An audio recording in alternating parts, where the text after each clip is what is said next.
Glória a Deus. Boa noite, igreja. Graça e paz, amém? Vai ter a salinha? Vai? As crianças que vão para a salinha, vamos orar por elas, no nome de Jesus. Você que pode, estenda as suas mãos. Vamos abençoar as nossas crianças. Pai, no nome de Jesus, nós oramos em favor das crianças nesta noite, que serão ministradas, ensinadas, instruídas na Tua palavra. Senhor, no nome de Jesus, repreendemos todo ataque, Senhor, nessa escolinha, nessa salinha, todo espírito de confusão, de contenda, tudo que venha para tirar a paz, a alegria, nós repreendemos em nome de Jesus, ó Pai. Capacita professores e auxiliares, ó Deus, na instrução, no ensinamento da Tua palavra, para ministrar às nossas crianças, para que elas possam crescer na graça e no conhecimento. Declaramos homens e mulheres fiéis, tementes a Deus, de bom caráter, obedientes à Tua palavra. Em nome do Senhor Jesus, nós oramos como igreja e abençoamos em nome de Jesus. Amém e amém. Pode aplaudir o Senhor, igreja. Tome seu assento. Tomando o seu assento, no nome de Jesus. Vamos para o batismo no fogo. Você está pronto para isso? Tem certeza? Tem certeza? Nós estamos aí já há alguns dias, né, irmãos, falando sobre o batismo no Espírito Santo, batismo no corpo,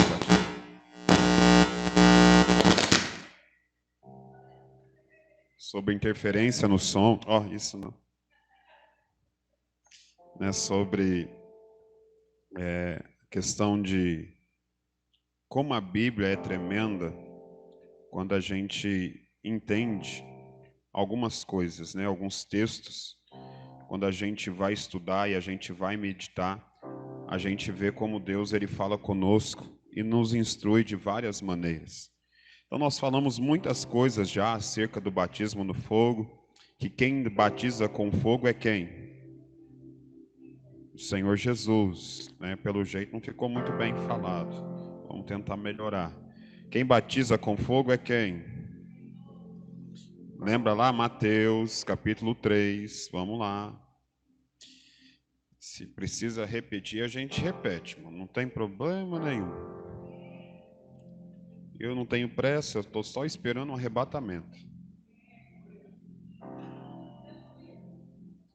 Eu sei que não adianta ter pressa, depende do Senhor para o arrebatamento acontecer, então só não resta esperar. Quê? Você é aluna aplicada.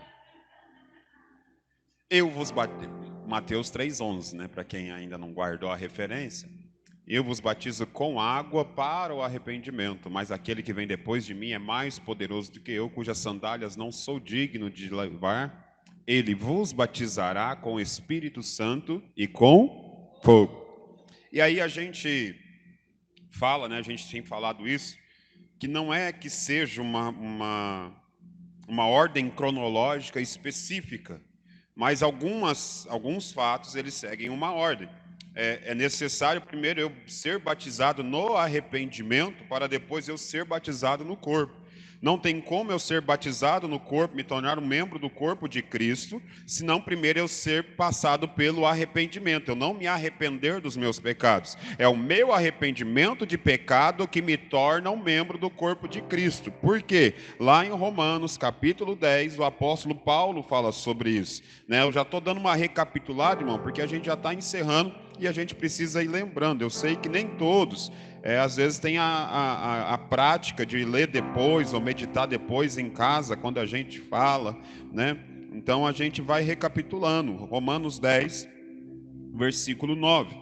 Aí Paulo ele vai falar isso. Primeiro vem o arrependimento, né? João Batista, ele pregou o batismo do arrependimento. Jesus pregou o batismo do arrependimento. E então quando eu passo pelo arrependimento, então vem o batismo no corpo. Se com a tua boca confessar Jesus Cristo como Senhor e em teu coração creres que Deus o ressuscitou dentre os mortos, serás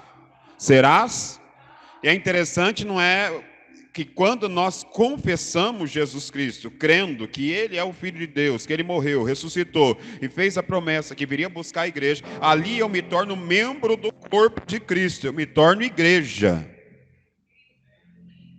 E aí então começa-se um outro processo, porque como membro do corpo, como igreja, eu necessito do batismo no Espírito Santo, porque o batismo no Espírito Santo vai me dar poder. Qual o poder? O poder de ser testemunha. Qual o poder? Não é falar língua, não é profetizar, é ser testemunha de Jesus. Atos capítulo 1, versículo de número 8. Só para a gente lembrar, irmão, né? A palavra de Deus diz que nós devemos lembrar aquilo que o Senhor nos ensinou. O Espírito, Ele nos ajudará, nos lembrando também. Então a gente não pode esquecer. Escreve essas leis na tábua do seu coração. Escreve elas bem grande para que quem passar correndo veja e não esqueça. Então a Bíblia a gente tem que estar lembrando constantemente, né? É isso que diz a palavra. Mas recebereis poder ao descer sobre vós o Espírito Santo e sereis minhas testemunhas em Jerusalém, Judeia, Samaria e confins da terra. Então o Espírito Santo de Deus, ele vem para me dar poder. O batismo no arrependimento me prepara para entrar no corpo e me torna um batismo no corpo, me torna membro do corpo, me torna igreja. Então o batismo no arrependimento, ele me torna alguém que é testemunha de Jesus. O batismo no arrependimento leva ao batismo no Espírito Santo. O batismo no Espírito Santo, ou vice-versa, o batismo no corpo me leva ao batismo nas águas, que me leva ao batismo no corpo. E aí o batismo no corpo me leva ao batismo no fogo. Por quê? Porque quando eu me torno igreja, quando eu me arrependo, me torno corpo, me torno parte da igreja, me torno igreja no Senhor, comunido como corpo, eu confesso publicamente através do batismo nas águas, eu estou agora cheio do Espírito Santo, eu tenho o poder de ser testemunha, mas para eu ser testemunha, eu preciso ser purificado. E o batismo no fogo é para me purificar. Qual o propósito do batismo no fogo? Me tornar cada vez mais puro. João 3,36. Um versículo que foi dito alguns dias atrás aqui, muita gente ficou chocado. Assustado com o texto. Tipo assim, uai, nem sabia que existia esse negócio, né? Mas está aí. E quem está falando é Jesus. Por isso, quem crê no Filho tem a vida eterna. Aqui, todavia, se mantém rebelde contra o Filho, não verá a vida, mas sobre ele permanece a ira de Deus. Então a gente vê que existe uma diferença, existe uma divisão em quem é filho e quem não é. Para o filho, o tratamento é uma forma, para quem não é filho, é outra. Para quem é filho, o texto de João está dizendo que tem a vida eterna. Para quem não é filho, permanece a ira de Deus. Aí é onde a gente entende que o fogo de Deus é o mesmo. O fogo de Deus é um só. Porém, aquele que é filho, o fogo da vida. O fogo, aquele que não é filho, o fogo gera morte, gera juízo. Abra sua Bíblia em Apocalipse 22, versículo 11. E nós estamos vivendo um tempo que eu vejo cada vez mais o batismo no fogo sobre a igreja. Sabe por quê, irmãos? Porque a gente vê esse texto de Apocalipse se cumprindo. Apocalipse 22, 11.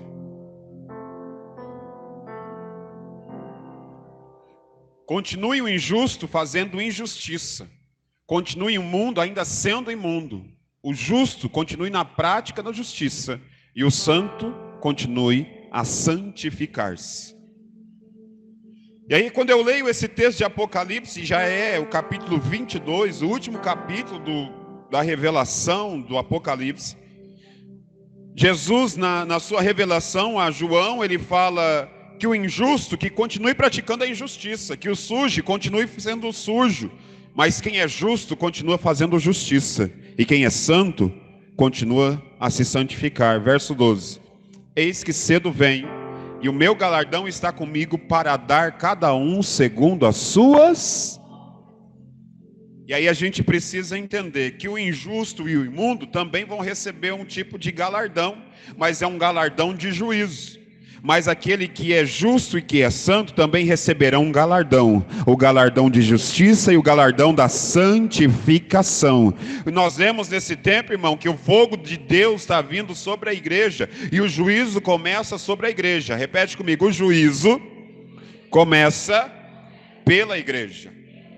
Então, quando a gente busca a Deus e clama a Deus, pedindo o fogo de Deus, se bem que eu vejo que hoje nem tantas pessoas têm orado tanto assim dessa forma, mas há um tempo atrás as pessoas, Senhor, eu quero o teu fogo, né? Tem alguns louvores lá, eu vou nos louvores de novo, né? Tem alguns louvores que falam, eu quero o teu fogo, deixa queimar, mas aí a gente precisa entender qual é o meu posicionamento, porque se eu estou posicionado como filho, o fogo ele vai me purificar, ele vai me justificar, ele vai me santificar. O justo permaneça na justiça, o santo permaneça na santidade, e o fogo vai purificando, o fogo vai depurando, o fogo vai tirando as impurezas. O filho é purificado pelo fogo, mas o ímpio é condenado pelo fogo. Por que há essa necessidade desse fogo? Isaías capítulo 55. Isso é só uma introdução para a gente entrar no estudo de hoje. Isaías 55. Por que precisamos passar por esse fogo? Qual a necessidade? Qual o propósito? Isaías 55, 8.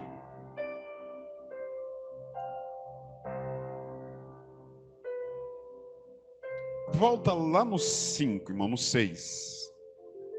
Para ficar mais completo. Buscai o Senhor enquanto se pode achar, invocai quando está perto.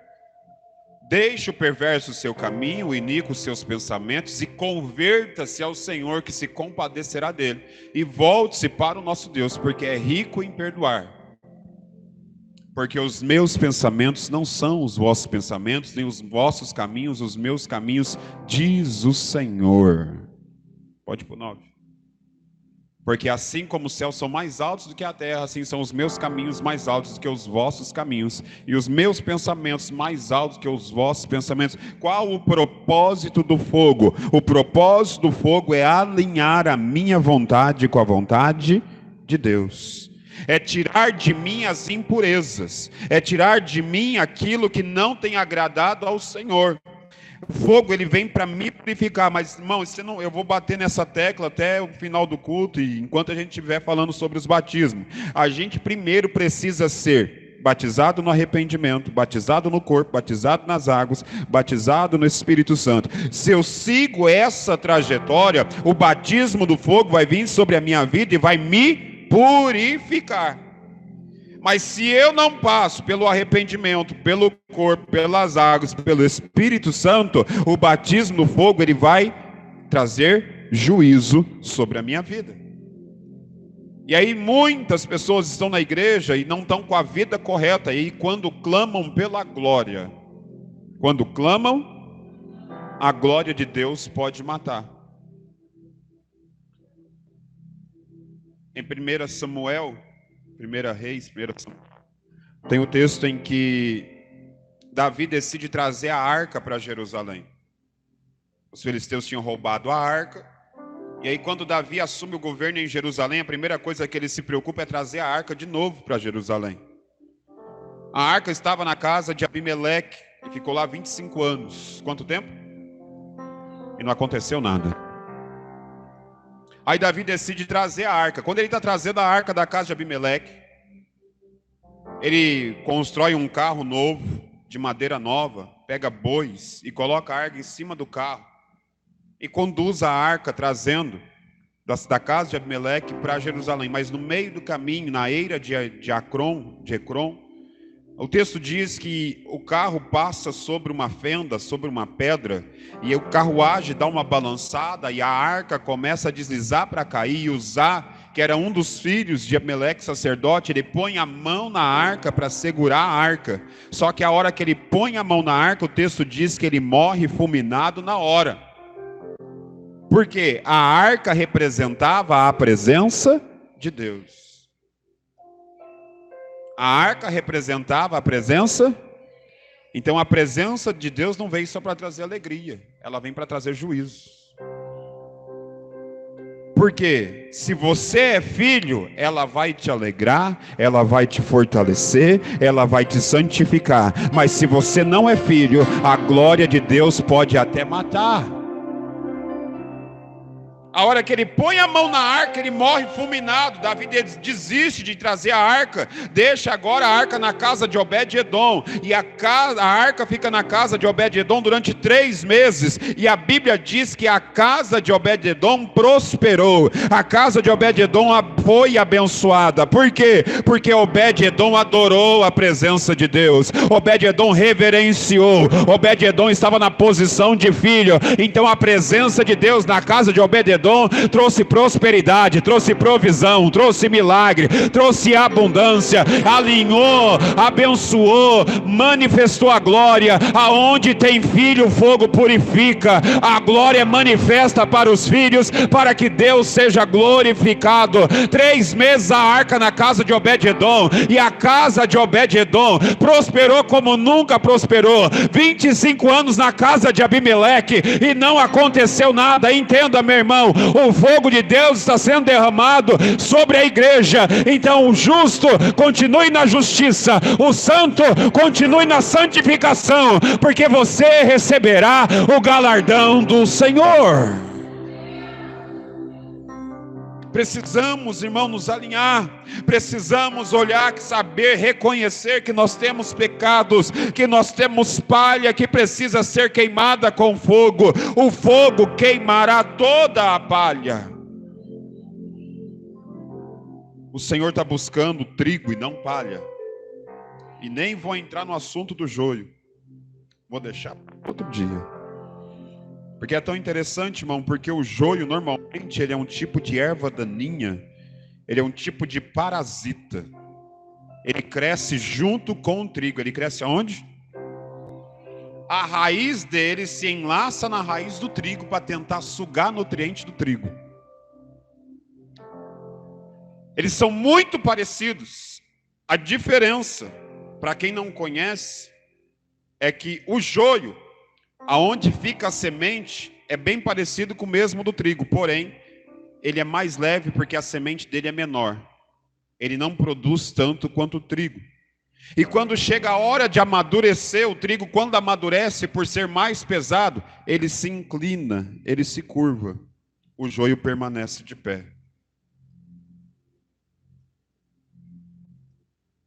E o joio só serve para matar. Ele é veneno, mas o trigo serve para alimentar, ele é pão. E o que purifica o trigo é o fogo. João capítulo 10, versículo 10. Qual o propósito do fogo na nossa vida? Jesus, ele quer que a gente tenha uma vida abundante. O ladrão vem senão para roubar, matar e destruir. Eu vim para que tenham vida e a tenham em abundância. Irmão, só esse versículo aqui, ele dá uma mensagem. E nem precisa de muita exegese, homilética, hermenêutica para poder usar e aplicar esse texto. É só prestar atenção nos verbos. O texto diz ladrão, o ladrão, ou seja, é um futuro. Ele ainda vai vir, ele vem. Tem até um hino não tão antigo assim, que a gente cantava, e ele vem saltando pelos montes. Então o vem é de futuro. Ele vem para roubar, matar e destruir. Mas aí Jesus que está dizendo, que está citando esse texto no versículo aí, na palavra aí, Jesus está dizendo, quem chegou primeiro?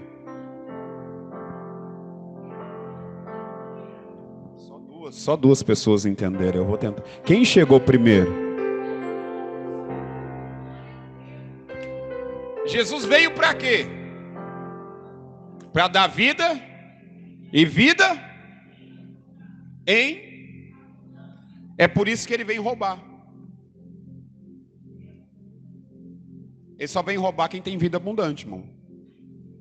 Você vai roubar um miserável? Você vai roubar mendigo?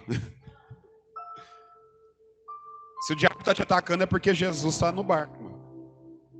Está tendo vida abundante. Porque está tendo resultado, Deus está fazendo, Deus está trabalhando, o Senhor está operando. E aí, como Jesus já chegou na tua vida e está operando na tua casa, o diabo quer vir roubar, matar e destruir, mas não adianta. Quando ele pensar em bater na porta, o guarda de Israel que não dorme estará presente. Aquele que te guarda não dorme, e a hora que o inimigo se levantar, ele vai se levantar para cair. Se ele se levantou, a queda dele já está decretada. Já está decretada a falência dos projetos do diabo contra a tua vida, contra o teu casamento, contra a tua família, contra o teu trabalho, contra o teu negócio, contra tudo que é teu, porque Jesus veio para te dar vida e vida abundante. Aleluia! Diga, Jesus já chegou.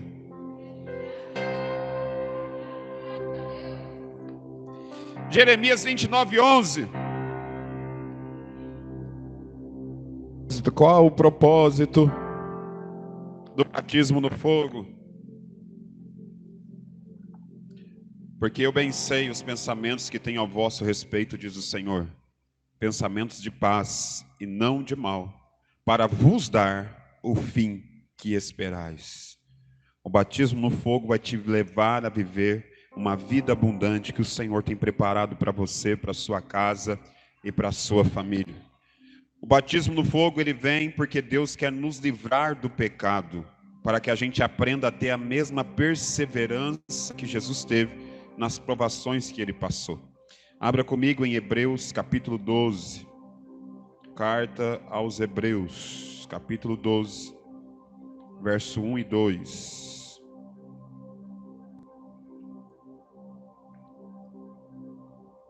Digo, o batismo no fogo é para me purificar do pecado, para que eu tenha perseverança, assim como Jesus teve, eu também tenha.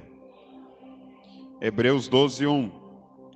Portanto, nós também, pois que estamos rodeados de uma tão grande nuvem de testemunha, deixamos todo o embaraço e o pecado que tão de perto nos rodeia, e corramos em paciência a carreira que nos está proposta, olhando para Jesus, autor e consumador da fé, o qual, pelo gozo que lhe estava proposto, suportou a cruz, desprezando a afronta, e assentou-se à destra do trono de Deus. Olha para você ver o que o escritor de Hebreus fala, que a gente tem que lutar contra o pecado. Volta num, por favor, Vitória. Nos embaraçando, né? Em outra tradução fala deixando, abandonando. O peso do pecado que tenazmente nos assedia, ou seja, o pecado que está ao nosso redor, que está às vezes impregnado em nós e nos rodeando e nos cercando e nos tentando.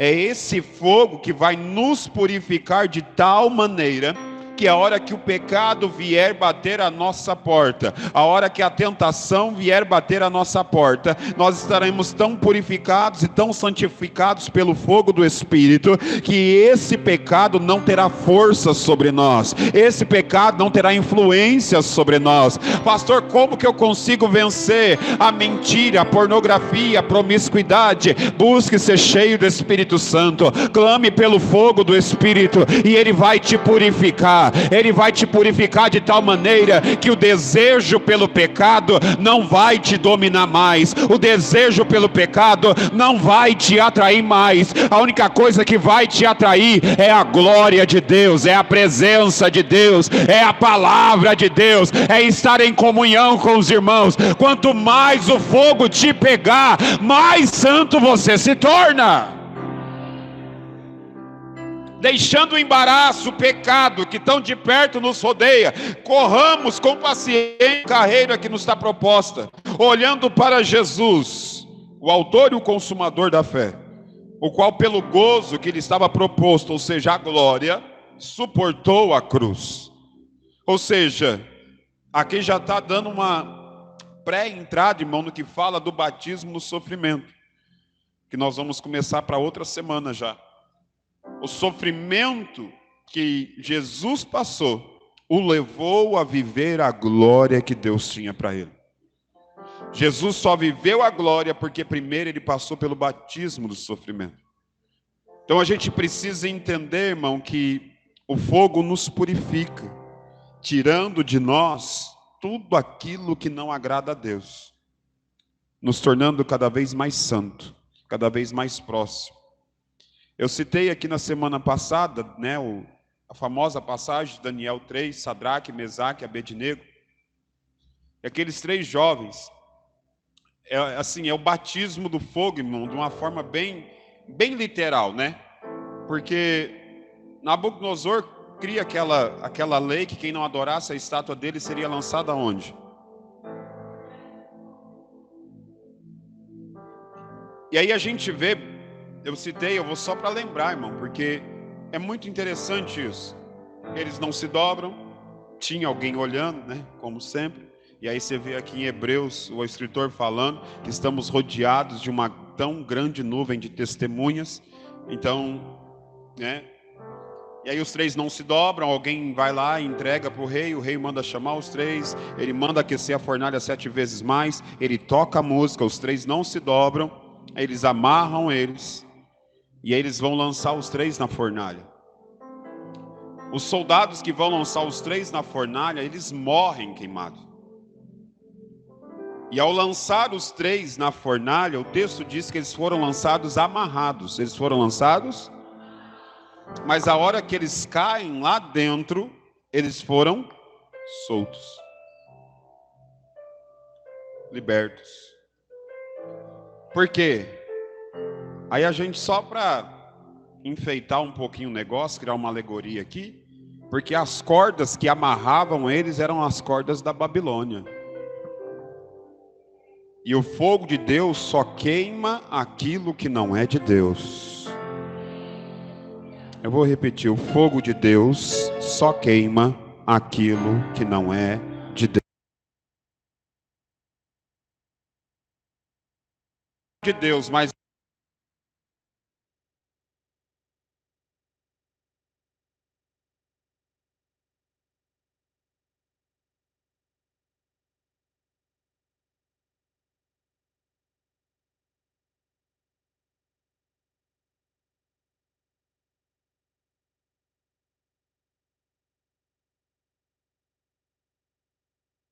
lançamos nós 3 jovens lá dentro, e alguém fala assim, rei, mas ele fala, mas eu vejo um 4º homem, e esse 4º homem é semelhante ao Filho dos Deuses, ele tem uma imagem celestial, e os 3 estavam andando dentro do fogo com o próprio Senhor Jesus, e eu já imagino Jesus dizendo, eu estou batizando vocês no fogo, receba o fogo, seja purificado pelo fogo. E eles andando e passeando dentro do fogo. E aí Nabucodonosor grita, Sadraque, Mesaque, Abednego, saiam para fora. E eu brinco muito, né, irmão? Sempre brinco com esse texto. Se é eu, se sou eu. Eu sentava no chão e falava assim, entra aqui, rei. Não foi você que me jogou aqui? Vem cá, você que não quer falar comigo? Entra aqui. Tem bastante espaço e está quentinho. Mas por que Nabucodonosor não entrou, irmão? Ou não mandou mais ninguém entrar naquele fogo? Porque o soldado que lançou morreu. Ele já sabia que qualquer pessoa que tentasse entrar lá iria morrer. Porque só podia ficar dentro do fogo quem é filho. Só podia estar no fogo quem é filho. Por isso entenda, irmão, meu Deus. Tem gente que não vai entrar no ambiente em Deus que você está.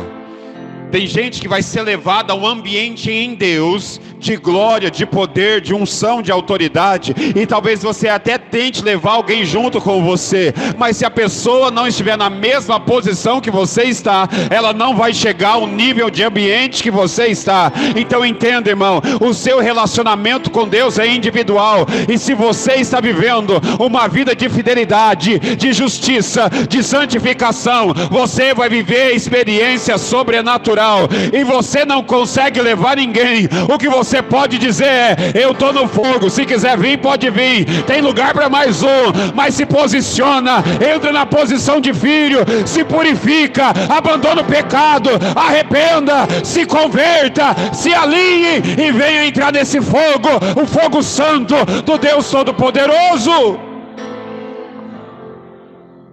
Precisamos do fogo, porque o fogo de Deus é o único que vai queimar aquilo que a gente não consegue tirar da nossa vida. Você pode orar e jejuar o tanto que você quiser, mas é só o fogo de Deus que vai purificar áreas da tua vida que você sozinho não vai conseguir purificar. Você pode pedir para alguém pôr a mão sobre a sua cabeça e orar por você. Você pode pedir para um pastor, para um bispo, um apóstolo, seja qual for o título, a nomenclatura que essa pessoa tenha antes do seu nome, eclesiasticamente falando. Mas é só o batismo no fogo. É só o fogo de Deus que vai queimar toda a palha. É só o fogo que vai queimar a palha. É só o fogo que vai purificar o trigo. Entenda, meu irmão, o fogo de Deus, ele veio para causar divisão na nossa vida, para trazer uma transformação, para trazer uma purificação. Lucas 12. Como Jesus vai queimar essa palha?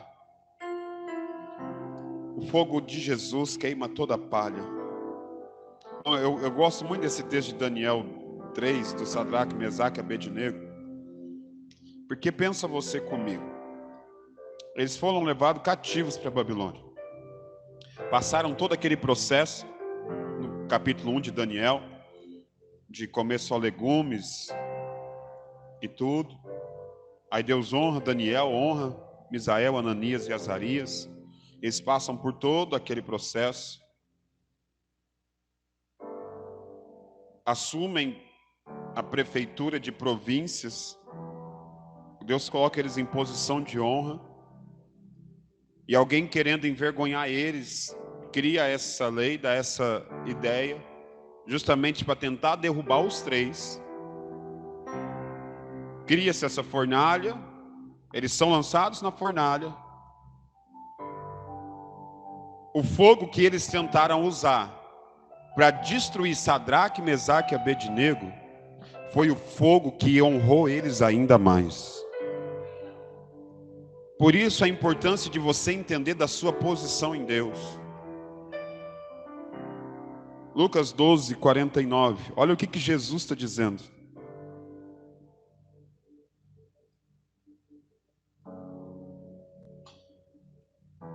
Eu vim lançar sobre a terra, e bem quisera que já estivesse a arder. Ou seja, Jesus está dizendo: eu vim, mas eu queria que já tivesse acontecendo antes. Eu vou lançar, mas por mim já estaria ardendo antes. Vou passar. Tenho, porém, um batismo com o qual hei de ser batizado, e quanto me angustio até que o mesmo se realize. Pode passar. Supondes que vim para dar paz à terra? Não.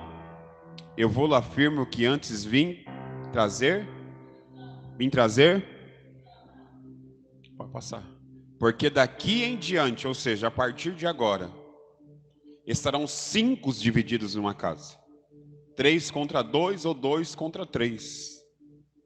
Estarão divididos. Pai contra filho, filho contra pai, mãe contra filha, filha contra mãe, sogra contra nora e nora contra... É palavra de Jesus.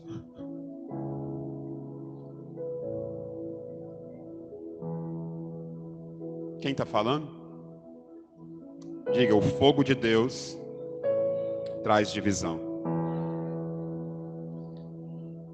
Aí alguém vai ficar assustado porque acha que Deus é só amor e misericórdia.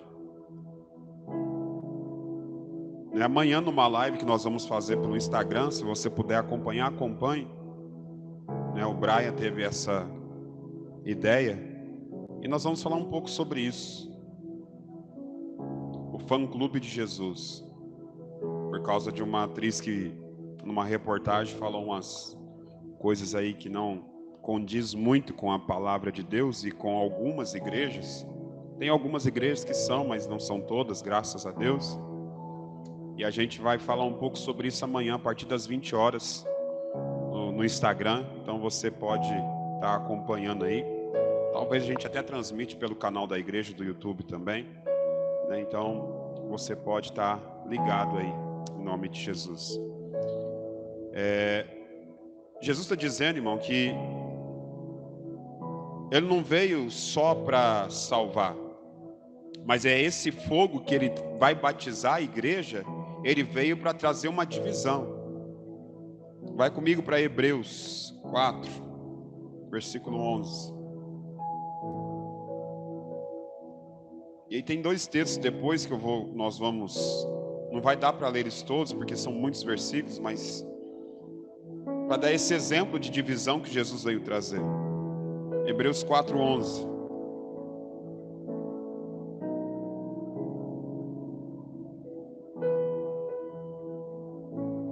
Começa no 9, para que você possa entender melhor. Portanto, resta ainda um repouso para o povo de Deus. Porque aquele que entrou no seu repouso, ele próprio repousou de suas obras, como Deus das suas. Procuremos, pois, entrar naquele repouso, para que ninguém caia no mesmo exemplo da desobediência. Porque a palavra de Deus é viva e eficaz. É mais penetrante do que uma espada alguma de 2 gumes, e penetra até a divisão da alma e do espírito, juntas e medulas, apto para discernir os pensamentos e intenções do coração. E não há criatura alguma encoberta diante dele. Antes, todas as coisas estão nuas e patentes aos teus olhos, daquele com quem temos que tratar. O texto de Hebreus, primeiro, verso 12. A palavra de Deus é viva e eficaz. Não sei se as pessoas que estão aqui lembram quando eu falei do batismo no corpo. Eu citei esse texto, a questão de junta e medula, que é, pela medicina não dá para separar. E alma e espírito, aí a gente tem que entender, irmão, uma parte básica da antropologia, a questão do estudo do homem, que nós cristãos acreditamos na tricotomia. Nós acreditamos em quê? O que é a tricotomia, pastor? Que o homem é uma alma que mora num corpo e possui um espírito. Por exemplo, por que a gente tem uma grande diferença com o espiritismo kardecista? Porque o espiritismo kardecista ele é dicotômico. Para o espiritismo kardecista, alma e espírito é a mesma coisa.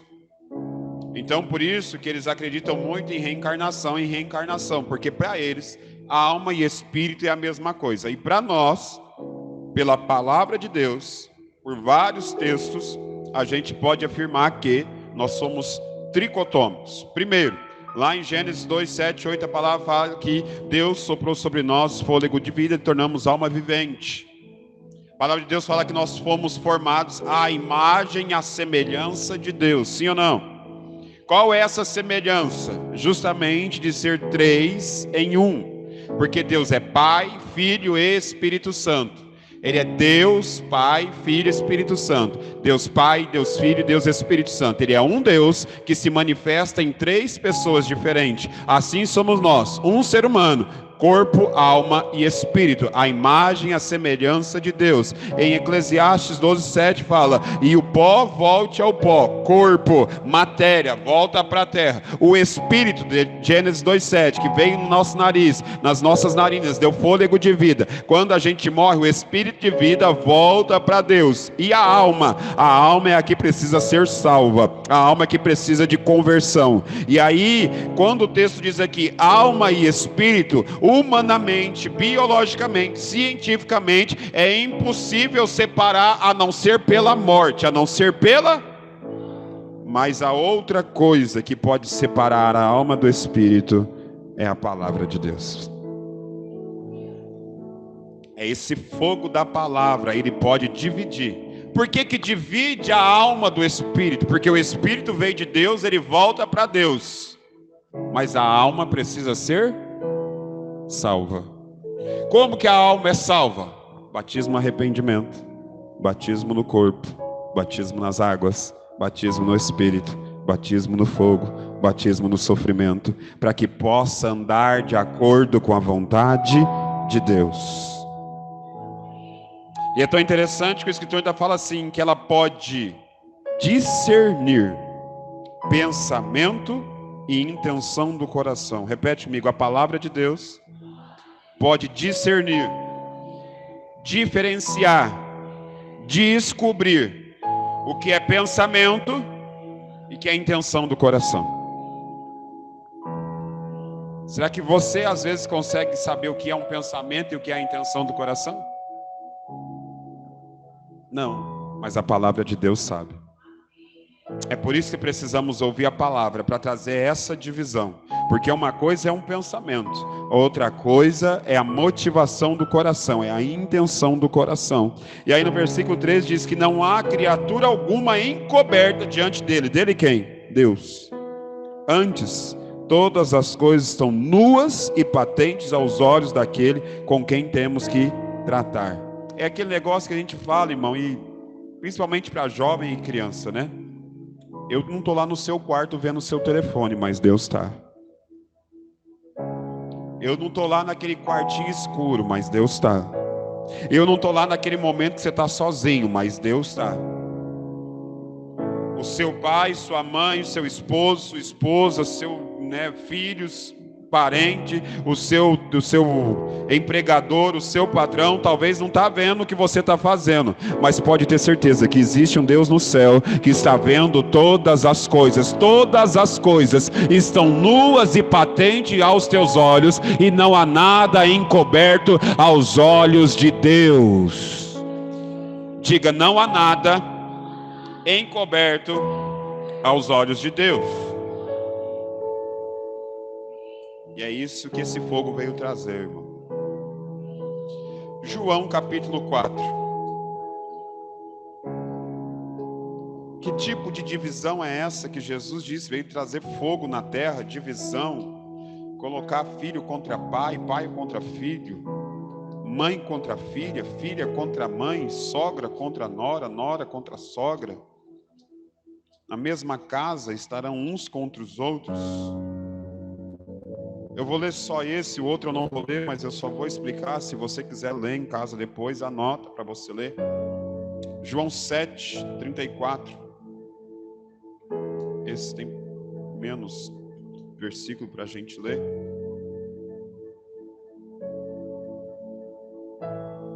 Jesus aqui, ele estava numa festa judaica, falando no meio dos judeus, explicando algumas coisas acerca do reino, acerca das promessas, acerca dele em si mesmo.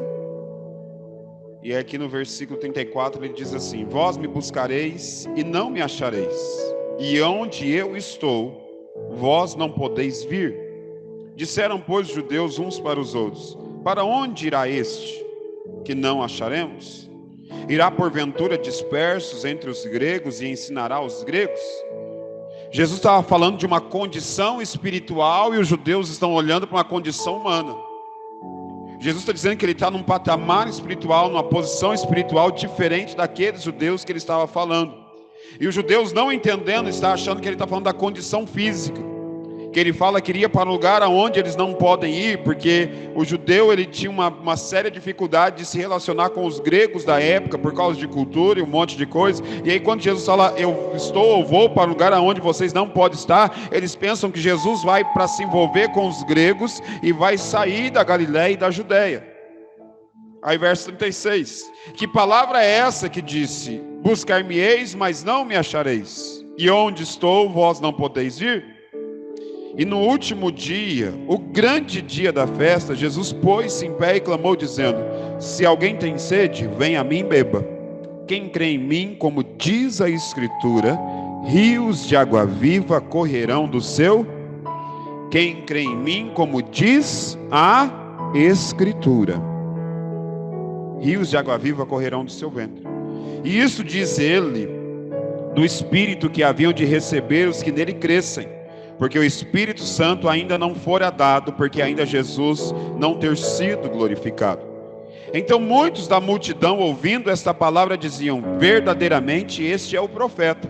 Outros diziam, este é o Cristo. Mas diziam os outros, vem pois o Cristo da Galiléia? Não diz a Escritura que Cristo vem da descendência de Davi e de Belém, da aldeia de onde Davi era? Assim, entre o povo, havia muita dissensão por causa dele. E alguns deles queriam prendê-lo, mas ninguém lançou mão dele. Jesus estava pregando a palavra, ensinando coisas acerca dele, do reino e do Espírito Santo. E a hora que ele começa a pregar a palavra, começa a ter divisão, começa a ter dissensão. As pessoas começaram a contender, a ficaram confusas com aquilo que estava falando, porque aqueles judeus não estavam adeptos, não estavam aderidos, não faziam parte do corpo. Eles estavam ali para criticar, estavam ali para condenar, estavam ali para perseguir. Eles não estavam posicionados como filho, e quem não está posicionado como filho, o fogo de Deus causa divisão, mas quem está posicionado como filho, o fogo de Deus traz purificação. Aleluia. Por isso eles não entendiam o que Jesus falava, por isso eles ficaram meio atônitos, meio desapercebidos, meio confusos, porque Jesus estava pregando a palavra que separa a alma e o espírito, palavra que discerne a intenção e o pensamento, palavra que cura, palavra que liberta, palavra que confronta, palavra que alinha, palavra que traz vida, palavra que anuncia o verdadeiro Cristo. Aleluia. E aí a gente precisa entender, irmão, que quem não está vivendo esse fogo, não está sendo batizado nesse fogo, ao ouvir determinadas palavras, as pessoas ficam meio sem saber o que fazer. Em João capítulo 9, do versículo 1 a 41, irmão, esse texto ele é mais interessante, mas como é muito versículo, não vai dar para a gente ler tudo. Eu quero ler só alguns. Jesus ele cura um cego de nascença. É interessante que o texto diz que, verso 1, 9:1. E passando Jesus viu um homem cego de nascença, e seus discípulos lhe perguntaram, dizendo, Rabi, quem pecou, este ou seus pais, para que nascesse cego? E Jesus respondeu, nem ele pecou, nem seus pais, mas isso foi para que se manifestem nele as obras de Deus. Aqui já começa a ter um problema, porque os discípulos tinham uma mentalidade, que se alguém nasce cego, ou com algum problema de saúde, ou com algum problema físico, é porque os pais pecaram, alguém na família pecou, e por isso aquela criança nasceu com aquele problema. E aí Jesus deixa bem claro para ele, não, isso não é porque os pais pecaram, os pais não pecaram, não teve pecado na família, mas ele nasceu assim para que as obras de Deus se manifestem nele. Então você precisa entender, irmão, que tem situações que Deus permite acontecer para que o nome dele seja glorificado. E aí lá na frente Jesus vai curar ele. Jesus ele cospe na terra, faz lodos, joga no olho do cego, ele manda se lavar, ele vai e se lava, volta enxergando. Vai comigo lá para o versículo 18.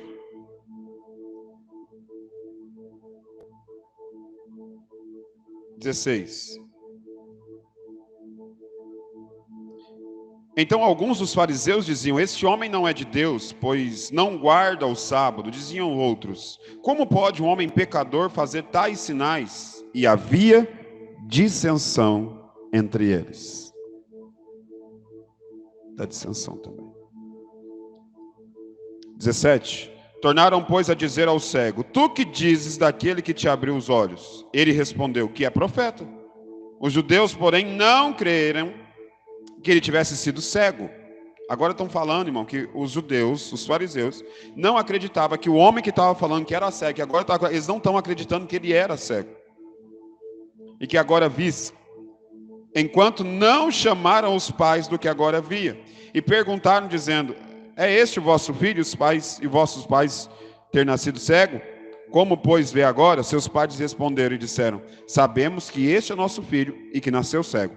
Mas como agora vê, não sabemos. Ou que ele tenha feito aberto os olhos, não sabemos. Tem idade, perguntai-lhe a ele mesmo, e ele falará por si. Seus pais disseram isso porque temiam os judeus, porquanto os judeus já temiam os judeus, porque os judeus tinham resolvido que, se alguém confessasse ser ele o Cristo, seria expulso da sinagoga. Por isso é que seus pais disseram: tem idade, pergunta a ele mesmo. Chamaram, pois, pela segunda vez o homem que tinha sido cego e disseram: dá glória a Deus, nós sabemos que esse homem é pecador. Respondeu ele, pois, e disse: se é pecador, não sei. Uma coisa eu sei, é que havendo eu sido cego, agora vejo. E tornaram a dizer: que te fez ele? Como te abriu os olhos? E responderam: já vou-lo disse, e não ouvistes? Para que o quereis tomar a ouvir? Quereis vós, porventura, fazer-vos também seus discípulos? Então o injuriaram, disseram: discípulo dele sejas tu. Nós, porém, somos discípulos de Moisés. Nós bem sabemos que Deus falou a Moisés, mas este não sabemos de onde é. O homem respondeu e disse-lhes: nisto, pois, está a maravilha, que vós não sabeis de onde ele é, contudo, me abriste os olhos. Ora, nós sabemos que Deus não ouve a pecadores, mas se alguém é temente a Deus, e esse faz a sua vontade, a esse ouve. Desde o princípio do mundo se ouviu que alguém abrisse os olhos a um cego de nascença?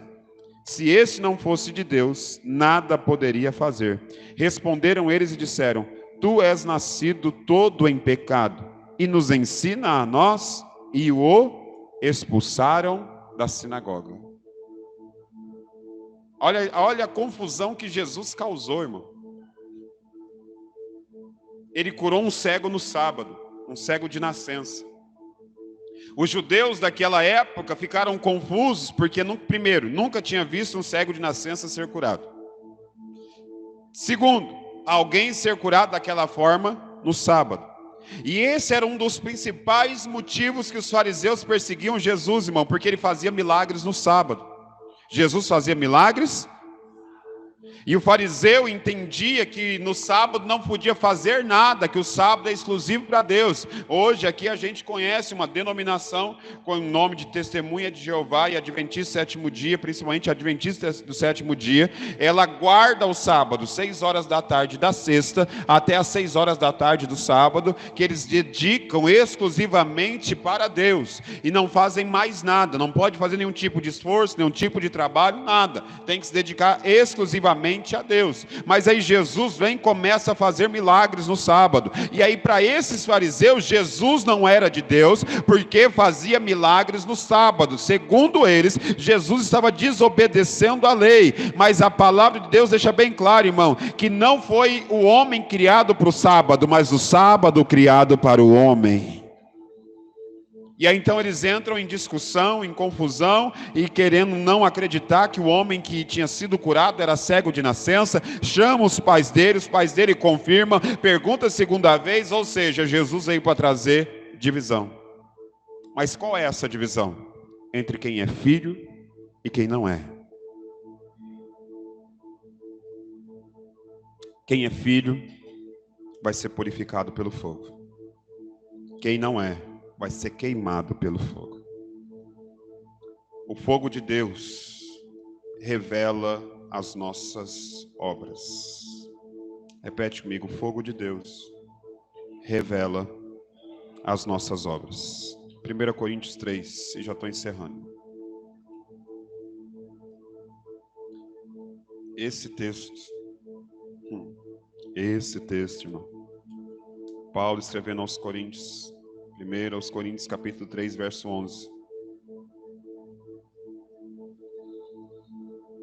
É um daqueles textos que, quando a gente lê, quando a gente ouve, o temor ele dá uma aumentada. Paulo escrevendo aos Coríntios diz: porque ninguém pode pôr outro fundamento além do que já está posto, o qual é Jesus Cristo. E se alguém sobre este fundamento formar um edifício de ouro, prata, pedras preciosas, madeira, feno e palha, a obra de cada um se manifestará na verdade, o dia a declarará, porque pelo fogo será, e o fogo provará qual seja a obra de cada um. Se a obra que alguém edificou nessa parte permanecer, esse receberá galardão. Se a obra de alguém se queimar, sofrerá detrimento, mas o tal será salvo, todavia como que pelo fogo, através do fogo. É então interessante que aqui Paulo está falando de obras. Está falando de quê? O que é obras? É aquilo que a gente faz. E aí Paulo cita aqui alguns tipos de obra: ouro, prata, pedras preciosas, madeira, feno e palha. Repete comigo: ouro, prata, pedras preciosas, madeira, feno e palha. O fogo vai queimar todas. Qual que permanece? Ouro, prata e pedras preciosas. Madeira queima. Feno queima. A palha queima. Aproveita para alguma coisa?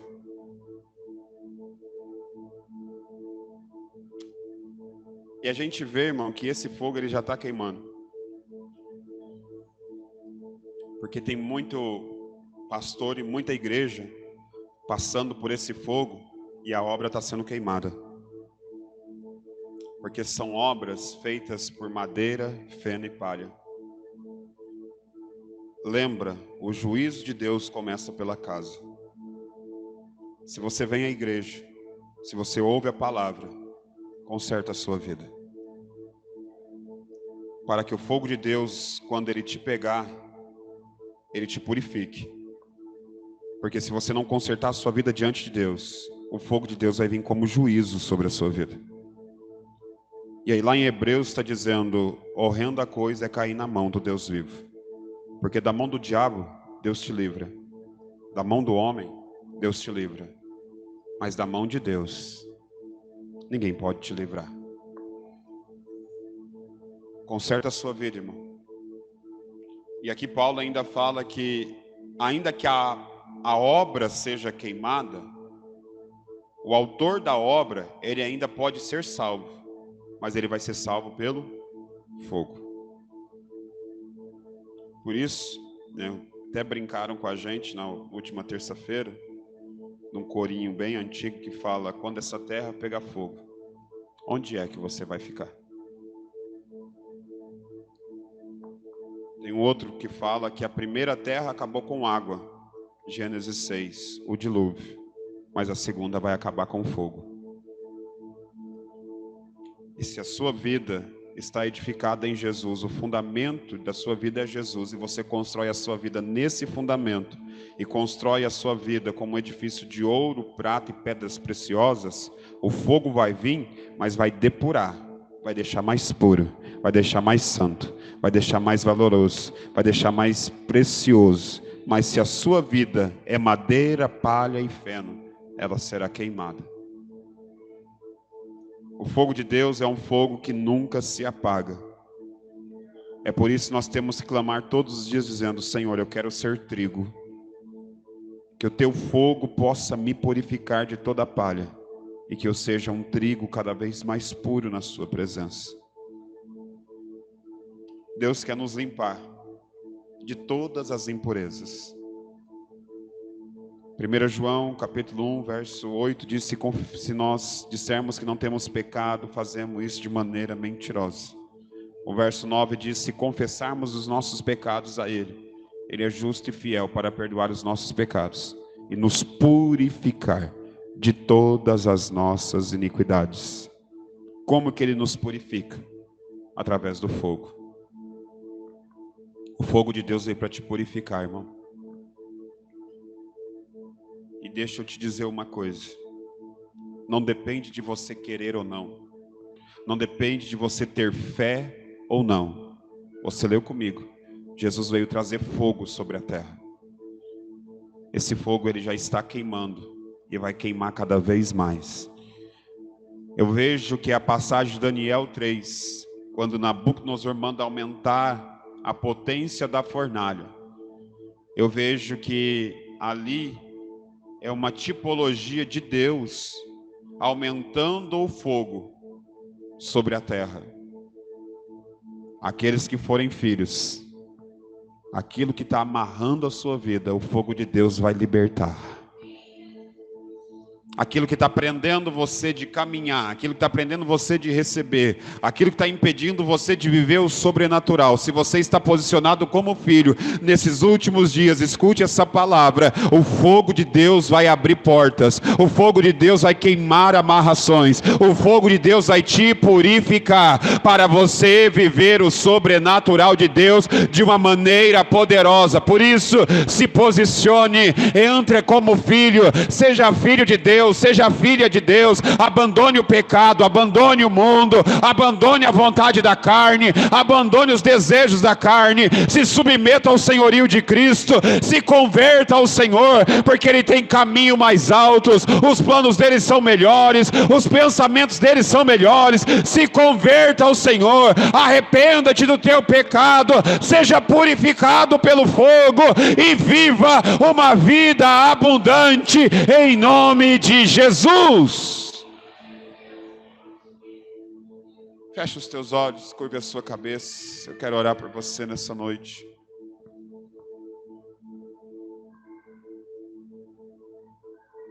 Todos os dias nós pecamos. E todos os dias nós precisamos clamar: Senhor, me perdoa. O batismo no arrependimento e o batismo no fogo é um batismo constante. É um batismo diário, é um batismo quase que em todo momento. Senhor, eu me arrependo, me purifica. Senhor, eu me arrependo, me purifica. Senhor, eu me arrependo e me purifica. É isso que Davi diz: cria em mim, ó Deus, um coração puro. Renova em mim o espírito inabalável. Senhor, não retires de mim o teu Santo Espírito. Precisamos, irmãos, ser purificados. Mas sozinho nós não conseguimos vencer essas impurezas que está impregnada em nós, como Paulo escreve, dizendo: o mal que eu não quero, esse eu pratico, mas o bem que eu quero fazer, esse eu não faço. E é tão interessante que o sacrifício de holocausto que era oferecido a Deus, o animal era partido e era cortado, colocado sobre um altar de pedra, e acendido o fogo, e o fogo queimava a carne, toda a carne. O sangue do animal era tirado, mas a carne era queimada no fogo. E é tão interessante, irmão, porque no próximo, talvez eu fale sobre o tabernáculo. A gente estude o tabernáculo, que é outra coisa extraordinária. Porque enquanto lá fora era acendido o altar do holocausto para queimar a carne, dentro do tabernáculo, ou dentro do templo, era acendido o altar do incenso. O altar do incenso era próximo da arca da aliança. Enquanto lá fora a carne está sendo queimada, lá dentro o incenso está sendo queimado. O propósito do incenso que era aceso era para que o cheiro da carne queimada não chegasse às narinas de Deus, mas chegasse o cheiro da adoração e da oração que é o que simboliza o altar do incenso. A carne tem que ser queimada, mas ela tem que ser queimada na adoração e na oração, para que chegue à narina de Deus um aroma agradável. Eu não sei, irmão, o que está te impedindo de viver o sobrenatural de Deus. Mas se você está aqui e está ouvindo essa palavra, é porque tem áreas da sua vida que precisam ser queimadas. Tem coisas na sua vida que precisam ser queimadas. Palavras torpes que têm saído da sua boca. Conduta dentro de casa, no emprego, com os amigos. Coisas que tem feito que não tem agradado a Deus. E se Deus te trouxe para ouvir essa palavra hoje, é porque Deus quer queimar o que não agrada a Ele. Porque o dia que você estiver disposto a viver uma vida que agrada a Deus, você vai viver a vida abundante que Deus tem para você. Pai, nessa noite nós clamamos, queima em nós com teu fogo, Senhor. Queremos ser cheios do Espírito Santo e queremos ser batizados no fogo. O fogo que queima toda a palha, o fogo que purifica, o fogo que santifica. Pai, no nome do Senhor Jesus, que esse fogo possa nos santificar, que esse fogo possa nos apurar, que esse fogo possa queimar em nós tudo aquilo que não te agrada, tudo aquilo que não vem do Senhor. Pai, no nome de Jesus, ó Deus, nós pedimos, nós clamamos, nos batiza nesse fogo, faz de nós um trigo verdadeiro, um trigo puro. Queremos ser o trigo que alimenta, queremos ser o trigo que vira pão, o pão que alimenta através da tua palavra. Faz de nós homens e mulheres melhores, Senhor, homens e mulheres santos, homens e mulheres, ó Pai, puros na tua presença, santificados pela tua palavra, purificados pelo teu fogo. Queima em nós, ó Deus, tudo que não te agrada, seja desejo do coração, pensamento, intenção, palavras, atitudes, ó Pai, tudo aquilo que não provém do Senhor em nós, que seja queimado pelo fogo. Senhor Jesus, batiza a tua igreja no fogo, batiza a tua igreja no fogo. Ah, Senhor, queima na tua igreja tudo aquilo que não te pertence, tudo aquilo que não te agrada, tudo aquilo que não te glorifica, tudo aquilo que não te adora, tudo aquilo que não te testemunha. Queima com teu fogo, queima com teu fogo, Pai. Em nome de Jesus nós clamamos pelo batismo no fogo e te agradecemos, Senhor, porque o Senhor tem falado conosco, o Senhor tem ministrado sobre nós a tua palavra, a verdade que liberta, a verdade que restaura, nos confrontado, nos ensinado, nos instruindo em justiça. Muito obrigado, Senhor Jesus, pela tua misericórdia, pelo teu amor, pelo teu favor e pela tua palavra. Sela essa palavra no nosso coração, fortalece a cada um na tua presença. Livra, Senhor, de todo ataque, livra de toda força contrária. Repreendemos toda enfermidade, toda opressão, toda perturbação e ministramos o teu poder, ministramos a tua presença, ministramos milagres sobrenatural sobre a vida de cada um presente, em nome do Senhor Jesus. Amém. E graças a Deus. Você pode aplaudir ao Senhor? Aleluia. Você que tem o seu dízimo, você que tem a sua oferta, segura na sua mão. Você que vai contribuir com a casa do Senhor, com a obra do Senhor.